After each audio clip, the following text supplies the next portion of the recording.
Hey, besties. Let's throw some shade, honey. You ready to get into it?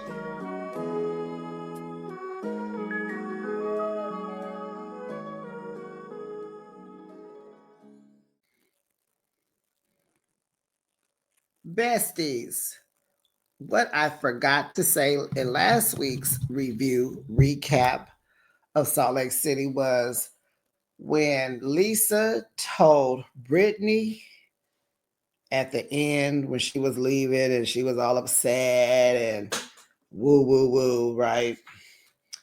And Lisa told Brittany, well, yeah, you should use a carrot toss Theramique. Child, that's an anti-freeze treatment, like a keratin for your hair. So when she told her that, yeah, she should put that on her hair, I hollered so much. I forgot to review it. I didn't even include it in my recap last week. So I had to start off and say that, child, man, it was so much going on last week. And Brittany, Brittany, you better get you a snowflake, girl. You are working overtime just to be a friend of. Welcome, besties. You are now behind the shade. Thank you for joining me. I recap your favorite reality shows weekly. Now let's kiki and ha, honey. Woo, and get into another episode of The Real Housewives of Salt Lake City, Season 5, Episode 13, Rooms for Improvement. Do we like the title of this episode? I do. I do. I do. I do. I do. And besties, how would you rate this week's episode? You know me. If it's Salt Lake City season 5, it's a 10. Oh, it's a 10, baby. You drop down in the comments to let me know what you think about this week's episode, what you rate the show, and anything else. Okay, so do that. And don't forget to like my video. Come on now. I'm new to this. I'm trying to get up to monetization status. So don't forget to like my video, subscribe to my channel, share it with friends and family. Let them know. Come on in here and get a kiki. Make sure your notification bell is on. Ding dong. So that you know every time I post content. Ciao. Meredith is at home testing smells with her kids. Smell this. What does this smell like? Here go Brooks. This smells like the Westin Hotel. What does a hotel smell like? I'm just curious, Brooks. So, she's testing for her bath bombs. Seth is sitting there and he like, forget all this. Forget these bath bombs. You can do this later. What happened last night? Is what he is mad, okay? Brooks told her to see what was going on with Brittany because she was crying. And so, Meredith went over there and was like, what's up? And she said, Angie keeps slut shaming me.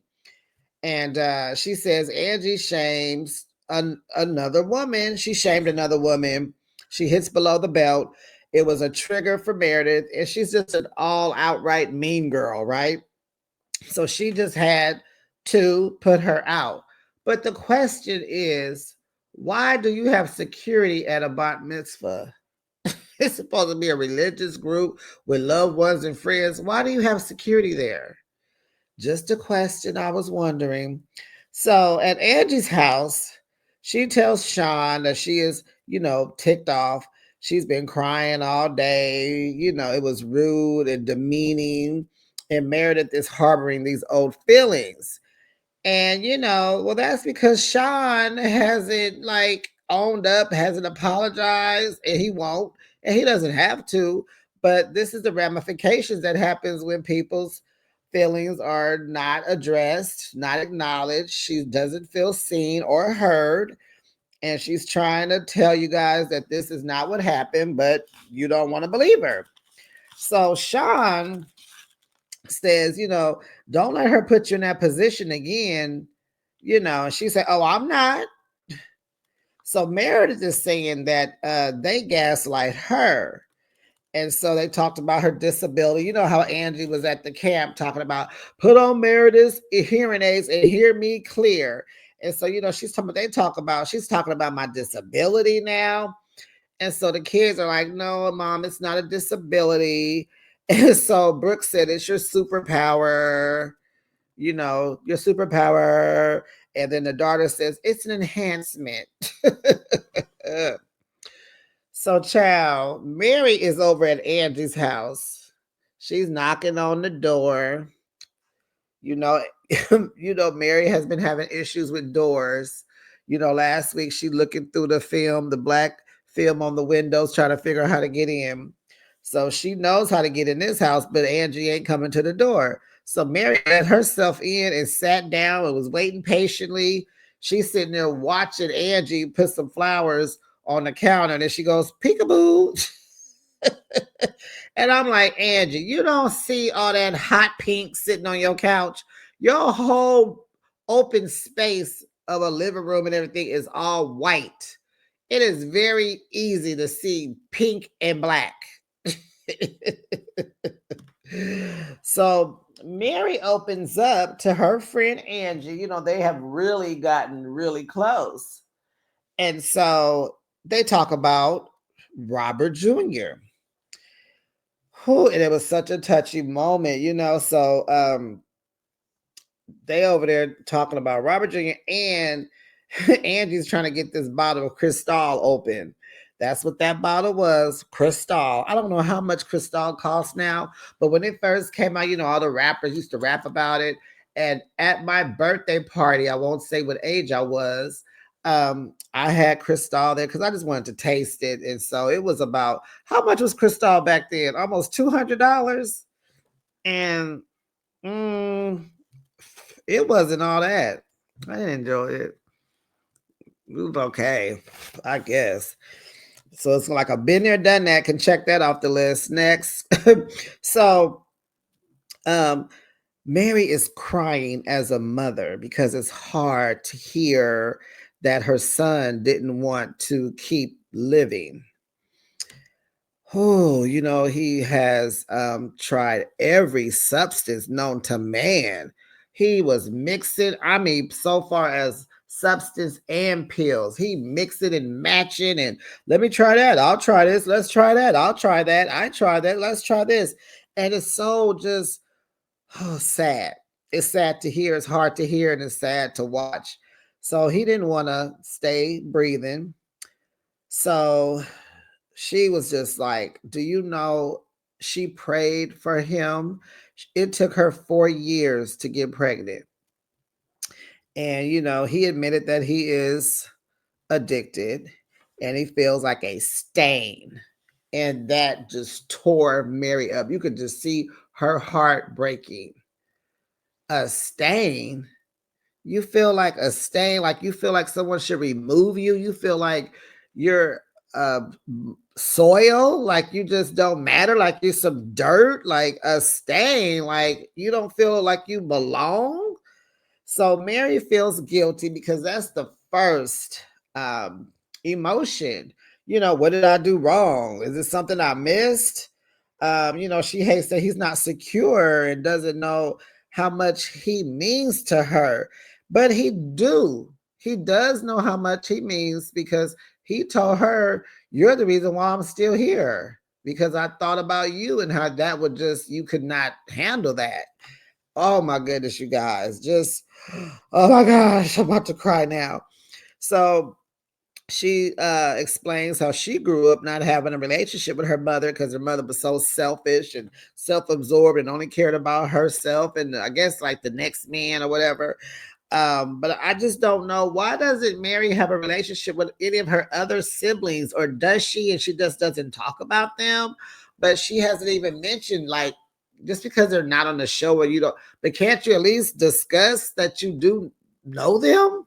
It's kind of weird because the grandmother, when she passed, she gave everything to Mary, and this is her mother's mother. So any kids of her mom's are grandkids to her grandmother, right? So it's like, where are these other siblings and why are you not close to them? Or whatever. We need she's opening up, so maybe we'll get that story soon, and maybe not, but it just makes you go, Mary, I have so many questions.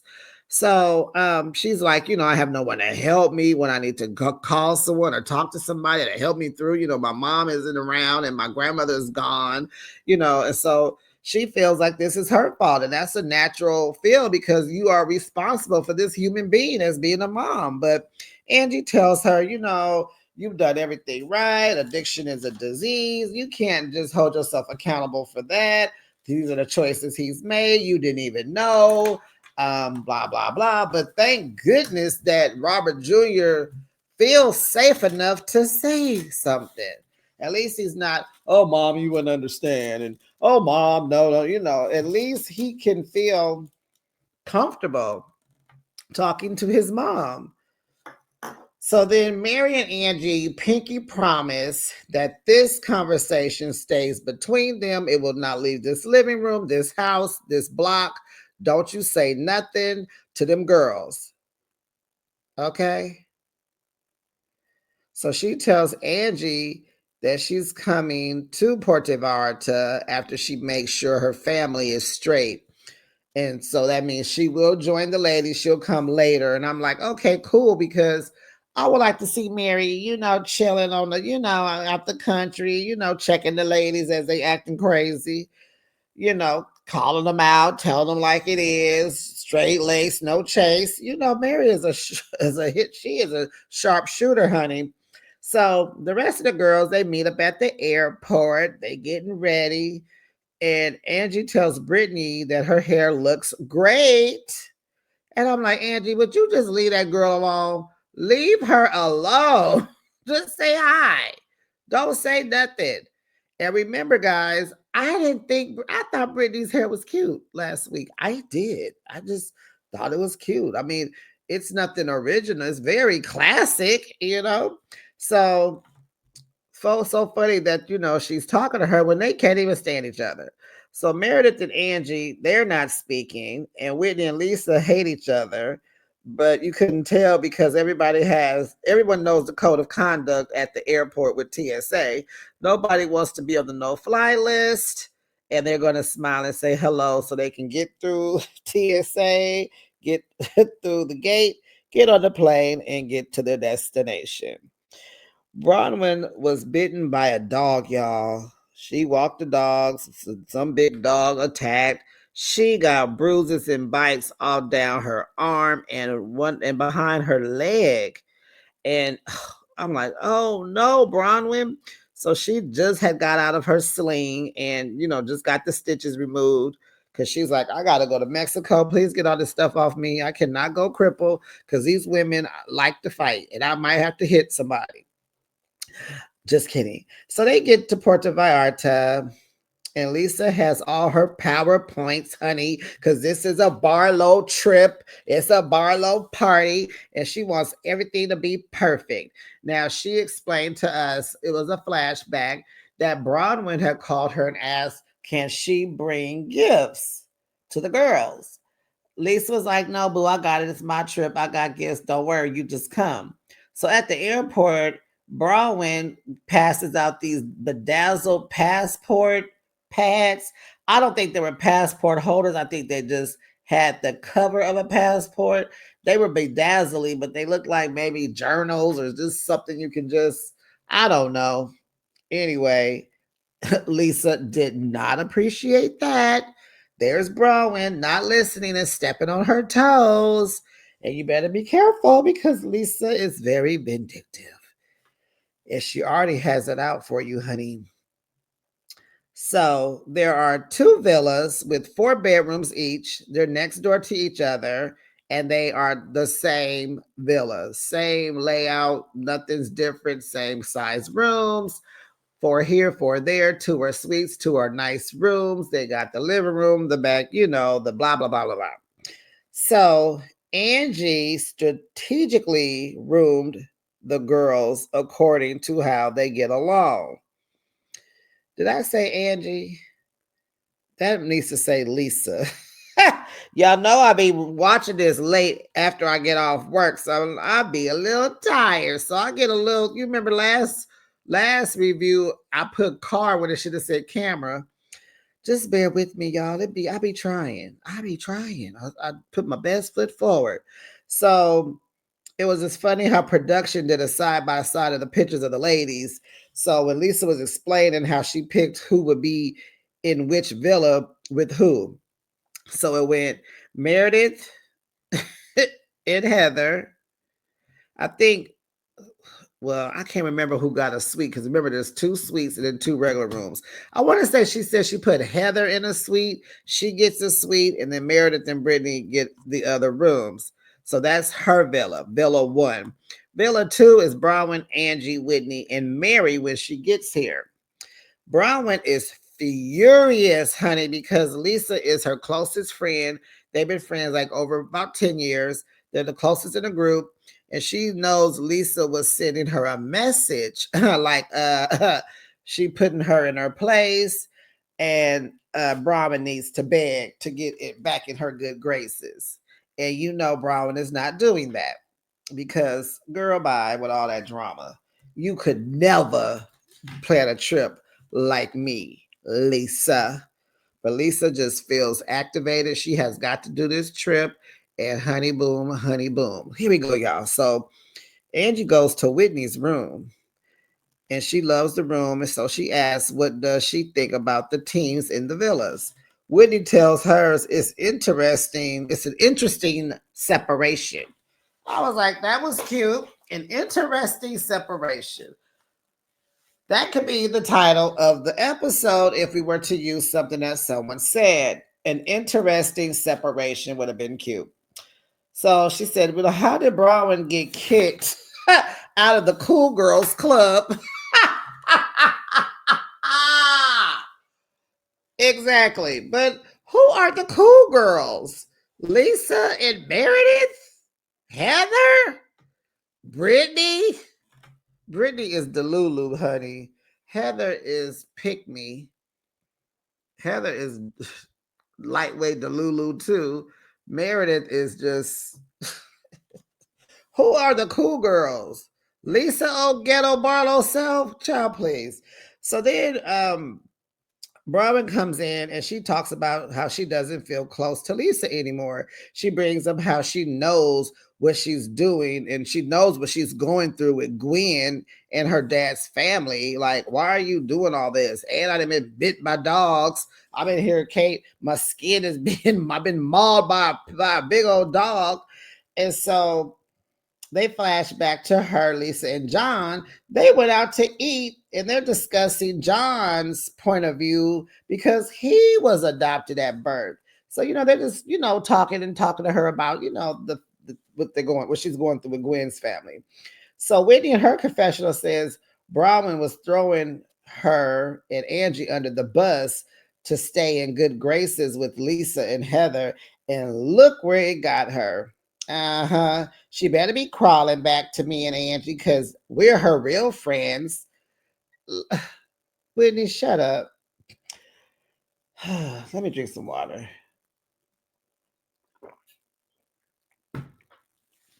Lisa and Meredith talk.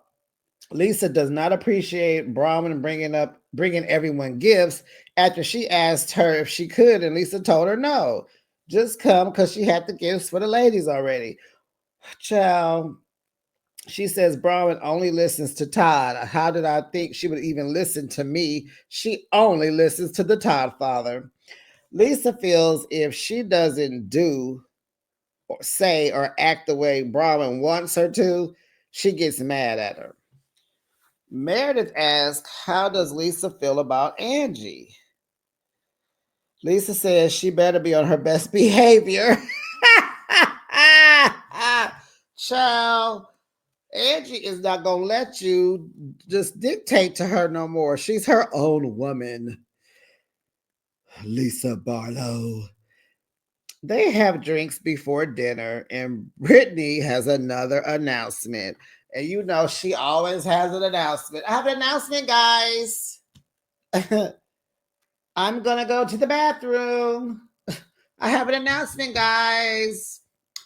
Jared just texted me. I have an announcement, guys. I have pink polish on my toenails. I have an announcement, guys.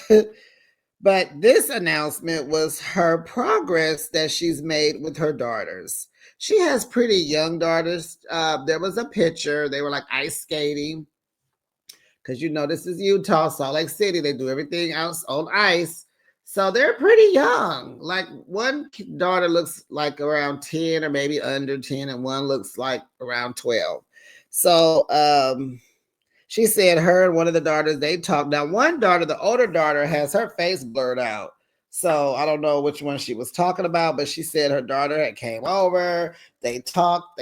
She spent the night, and no one is saying anything. Everybody is just looking like, so what? It was just like silence, like a dead silence. It was like, now these women are mothers. They don't feel no kind of way for her. Like, but Meredith said something like mumble, like, oh, that's great. So Meredith uttered out something because she was like closest to her. So she said her two kids weren't talking to her. Her two kids come from her first marriage, and the kids stopped talking to her once her second marriage happened. But she never told us what happened in the marriage and why they stopped talking to her. I don't know. Weird. So Lisa asked everyone that they love their villas. And so Bronwyn, here we go. Bronwyn says it's weird that you would put me in a villa with two people that aren't speaking to me. You and me, Lisa, we're the longest friends. You and Brittany are like new friends. Here go Ditwit Brittany. Maybe she likes me better now. What? Girl, be quiet. Maybe she likes me better now. Lisa said, no, I love all y'all. No, Brittany, you are being used as a pawn to send a message to Bronwyn. Like Lisa rather room with you, okay, and not Bronwyn. But it's going over Brittany's head. She don't get it. She's just Delulu. She's in the clouds, child. So Brahman wants her to get her point across. Lisa says, I'm listening.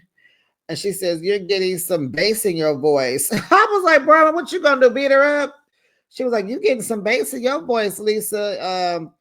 And you're telling us what rooms to be in, and I should be uncomfortable. And poor Brittany was so uncomfortable. Brittany trying to defend herself, and Brahman told her, shut up. She said, shut your butt, just sit your butt down and be quiet. Like, no, just shut up, not sit down, but shut up. So she said, I'm not talking to you. I'm not even looking at you, Brittany. So they go back and forth, and back again, honey. So Lisa thinks the problem is the rooms. Brahman is like, no, the problem is between you and I. Brahman says, how you should handle this is be my friend and fix this rather than tell me to be grateful that Lisa Barlow took me on a trip. Now, besties, let's stop. Is Bronwyn doing too much in this moment? Is she just taking this too far? Like, would she have rather been over there with Meredith and Heather? Her and Heather, oh, they did make amends. So yeah, I believe Lisa. And Lisa was trying to say, like, I can't even remember. I watched the after show this morning, and Lisa was trying to make sense of what she was doing. And I almost was like, okay, I get it. I cannot remember what she said. What did she say? She was just saying how I was just trying to, well, whatever she said, the second point was, well, the good thing could have been her, and I put her in a position where her, Whitney, and Angie would be able to work their things out. And I was like, well, because yeah, that would have never happened had she been in Lisa's villa. So I like that, but I don't buy it. I can't remember what she said at first, but the second part was, well, hey, this way she's over there with them, they can work through their stuff. Okay. I like that, but I can't remember. Anyway, we'll move on. So, okay, so Lisa feels like she doesn't think she can do anything to make Bronwyn feel grateful compared to the other trip that Bronwyn goes on. And it was like, okay, here comes some hateration. Oh, so I'm snobby now, Bronwyn said. I like to make sure every detail of my trip is perfect. That's what Lisa said. Lisa, this was not perfect. Maybe you should have gotten 3 smaller villas and put Bronwyn in one by herself. Nope, because she'd have been mad about that. I just kind of feel like Bronwyn, yeah, I guess so, because her and Angie and Whitney, they just fell out last week. Wasn't that the camp? When they went, was that the camp last week or was that week before last? Anyway, yeah, they kind of just stopped talking. So that is kind of weird. Yeah, I believe that Lisa was sending her a message.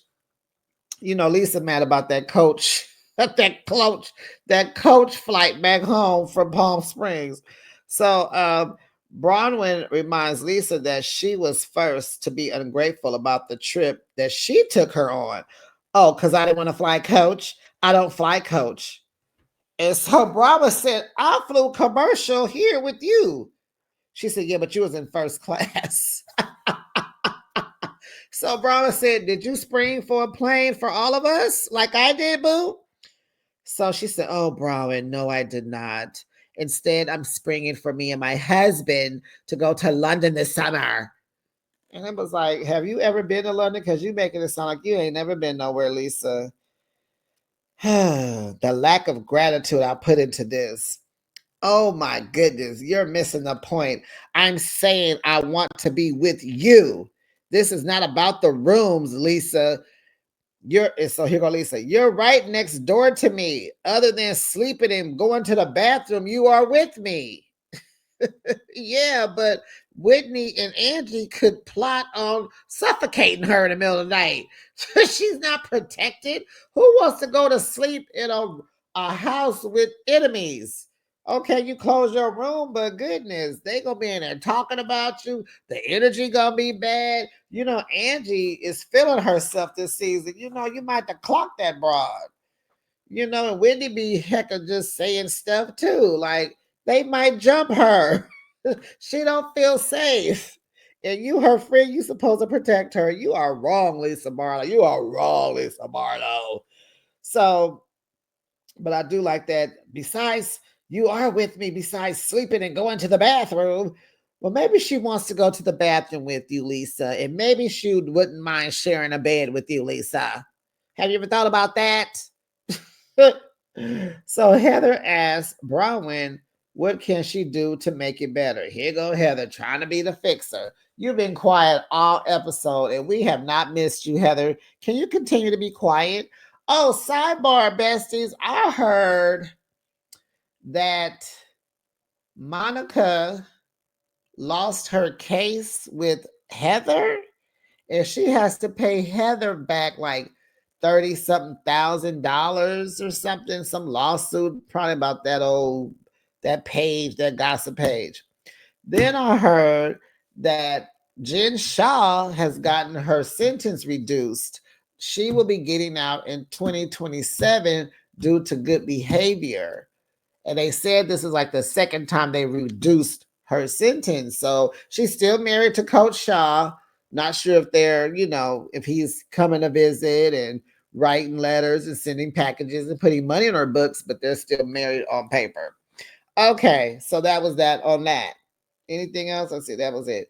Okay, so and then I also heard that Miley, the friend of, is she Whitney's friend? She will not be filming anymore. Last week was her last time. We're not going to see her. We barely saw her, but we won't see her anymore moving forward. Okay. So Brittany says, I'm not trading. After Heather said, well, what can we do to make you better? Brittany said, well, I'm not trading my room. So Whitney says, yeah, say you're sorry. You made her feel that way. Lisa says she doesn't say things the way others want her to say things. She says things the way she wants to say and how she feels about it. Oh, child. Well, the maitre d' lesson on the table for dinner is ready. Get up and go over there to your table so y'all can finish arguing over there by yourselves. Because y'all loud and fussing and just going over there. So they talk on the way to the table. Lisa wants to have a great time on this trip. Bronwyn tells her she wants to tell her how to feel. And, she was like, be mature enough to just hear me. And I'm like, oh my God, Bronwyn, you said you've been knowing Lisa for 10 years. Do you understand Lisa is not mature? She's not. Lisa don't even eat vegetables. Lisa drinks soda and goes eats at fast food restaurants every day. What about that is mature? How can she mature? No one is pushing her to mature. John does not want her to mature.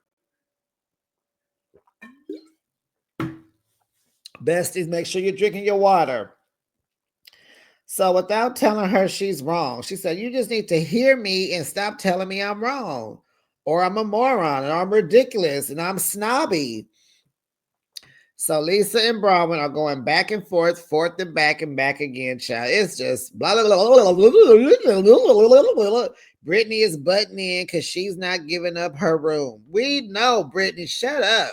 We know. So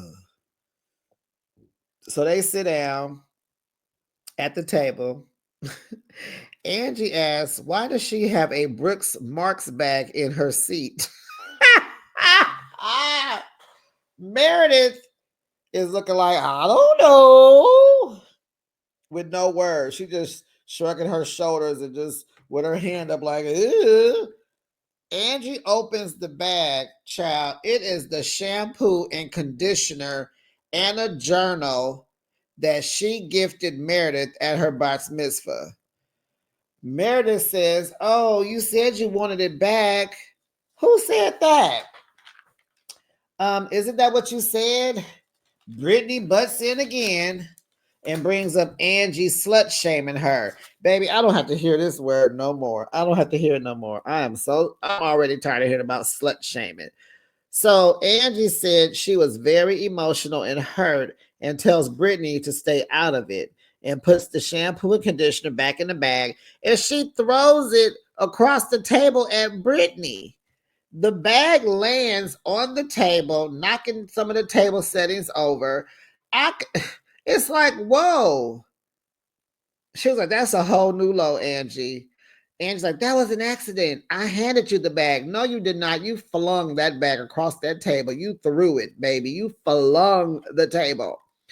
Bronwyn is over there wiping products off the table because you know that conditioner cap opens up very easily. And it's probably conditioner all over Bronwyn's fork, her knife, her napkin. Shoot, her drinking glass. Just conditioner all over the place. Angie says she didn't know the bag was upside down. Drama queen. I didn't know the bag was upside down. Drama queen. There you go, name calling. You could have just said that without calling her something. And I wouldn't be, if Brittany punched you in the face, then that's just what you get, Angie, because I'm sorry. I don't even think Angie is this tough. She is trying hard for the cameras, but I know Angie ain't nothing but a powder puff, a cotton ball, a lollipop. She is so soft. I don't know why she's trying to act so bad. She's a bad actress. So they go back and forth and back again. Child, they was exhausting. Now we back on this slut shaming mess again. And you said I was effing 15 people and said it at the church party in front of Heather. More back and forth and back again. Angie says Brittany said she was slutty. So Angie's saying Brittany said it first. But she said you must be because that's why you called her a slut because you are. Then Lisa is hollering at Angie, and then Meredith hollers, it's below the belt. It's below the belt. Child, the waiter came over, Carlos.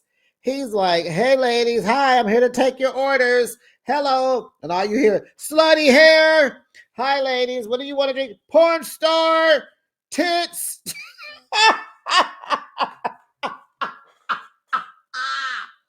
Porn star tits. That's a new one. Can I take your order? You started it and I got kicked out. Heather's like, can I get a shot of tequila, please? She was like, please, Mercy, please, please. Meredith tells Angie she was confused why Angie wanted to be there. She's like, why did you come? Angie said that she wanted to stay on a positive trajectory with Meredith. She wanted to support her and her family in this milestone. It was her first bat mitzvah, and she wanted to be a part of it. But she felt blindsided and, got kicked out in front of your family. You slut shamed her. Oh, back and forth and back again. Brittany, Angie, and Browen. Child. Browen explains how Brittany started all this slut shaming. And all the she said, he said, she said that followed behind all of that. Lisa asked Brittany, did she start it? She says nothing to Lisa. Lisa asked Angie if she wanted to fit it. If she wanted to fit. Did she want to fix it? Sorry, y'all. She asked, like, do you want to fix this? Just say sorry. Heather says she's not slut shaming her. She's calling her a hypocrite. I said, Heather is she is dissecting this. That's not what she's doing. She's calling her a hypocrite. Because she accepted that bottle of wine because she drinks wine. I'm like, exactly. You accepted it because you drink it. The girl brought it to you because you drink it.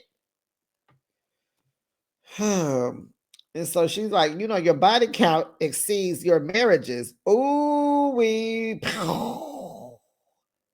Brittany says she's not having with Jared. They all don't believe her because Jared bought her some crouchless panties. I think they was in, where did they go, to Milwaukee? And she's showing everybody these panties. She got all her business out, showing her vajayjay to the women. And they all like, oh, okay, girl. So Meredith tells Angie she was triggered by the story. She may not have all the facts, but she hoped for a different outcome. And she apologized to Angie. Angie thanks her for saying that. They don't want to fight, keep fighting. So they are both hurt. She says she didn't spread the rumor about Sean being, liking men. She said, I didn't spread it. Heather was like, I love you both. And I'm happy to make resolve. And Lisa says, me too. And that was the end of this week's episode. And back to the crouchless panties. Was that Lisa said John bought her some lingerie or something?